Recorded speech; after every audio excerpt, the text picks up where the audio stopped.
आइल्स के अंदर राइटिंग जो है वो एक बड़ा क्रिटिकल टास्क है और मोस्ट ऑफ द टाइम बच्चे सबसे ज्यादा जो पेरेंट्स हैं यहाँ पे आके कॉम्प्रोमाइज करते हैं। उसकी वजह ये है कि उनकी प्रैक्टिस बहुत ज्यादा नहीं होती और उनको टास्क को हैंडल करना नहीं आता। इसके अंदर सिंपल सी स्टेटमेंट्स होती हैं, लेकिन उन सिंपल स्टेटमेंट को प्रॉपर तरीके से अगर आप रिस्पॉन्स करें तो आप यहाँ से बहुत अच्छा स्कोर कर सकते हैं। तो इसका एक सैंपल जो मैंने आपके लिए किया है, मैं आपके साथ उसको शेयर करता हूँ। सबसे पहले आप अगर इसकी स्टेटमेंट देखें, क्वेश्चन स्टेटमेंट, तो सिंपल सी है, लेकिन इसके अंदर आपको पूरी एफर्ट लगानी है। तो इसकी जो स्टेटमेंट है वो कुछ यूं है: some people believe that working from home increases productivity while other think it reduces efficiency. Discuss both views and give your own opinion. Write at least 250 words. अब जिस वक्त मैं इसको लिखूंगा तो मैं सबसे पहले कुछ ऐसी चीजों को बेंचमार्क के तौर पे लेके चलूंगा जो मुझे मैक्सिमम स्कोर जो है वो दिला सके। सबसे जो पहली चीज है वो है टास्क रिस्पॉन्स। तो मैंने सबसे पहले ये देखना है कि मैं जो दोनों व्यूज हैं उसको डिस्कस करूं और अपना ओपिनियन दूं। फिर जो और इम्पोर्टेंट चीज है वो ये है कि मैं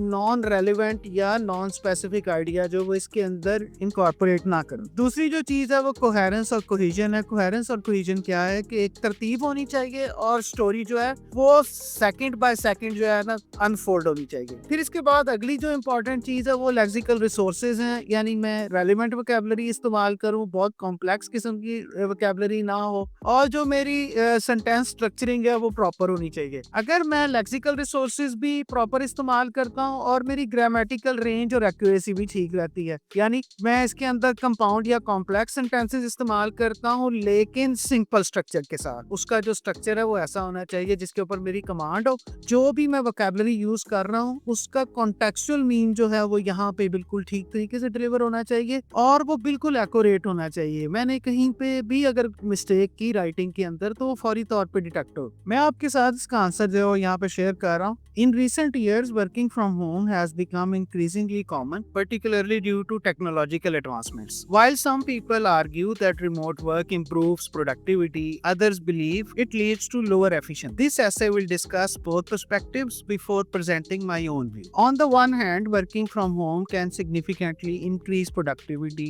Employees are able to avoid long commutes, which saves time and reduces stress. As a result, they often begin work with more energy and focus. In addition, a home environment allows individuals to customize their workplace according to personal preferences, leading to great comfort and concentration. For many people, fewer office distractions such as unnecessary meetings or constant interruptions also contribute to improved performance. On the other hand, critics argue that working from home may reduce efficiency without direct supervision. Some employees struggle with time management and self-discipline. Household responsibilities, family members, and digital distraction can interrupt work, making it difficult to maintain consistent productivity. Furthermore, remote work can limit communication and collaboration, especially in jobs that rely heavily on teamwork and face-to-face interaction. In my opinion, working from home increases productivity for individuals who are self-motivated and organized, but it is not suitable for everyone. While remote work offers flexibility and independence, it requires strong discipline and effective communication skills. Therefore, a hybrid model that combines office-based and remote work may be most practical solution, allowing employees to benefit from both environments. In conclusion, although working from home can both improve and reduce efficiency depending on individual, a balanced approach is likely to produce the best overall result.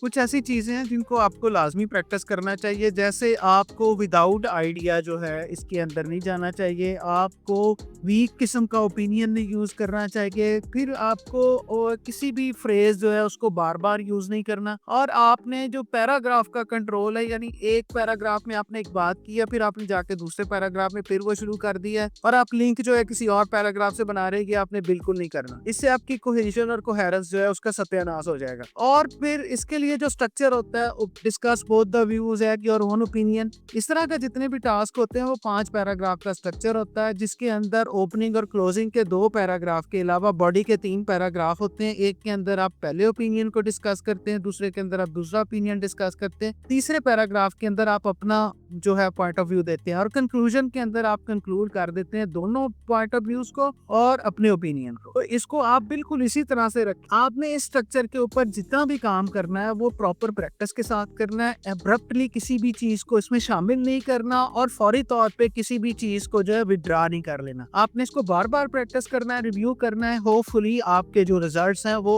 आपकी requirement के मुताबिक बल्कि उससे ज्यादा आए। Best of luck.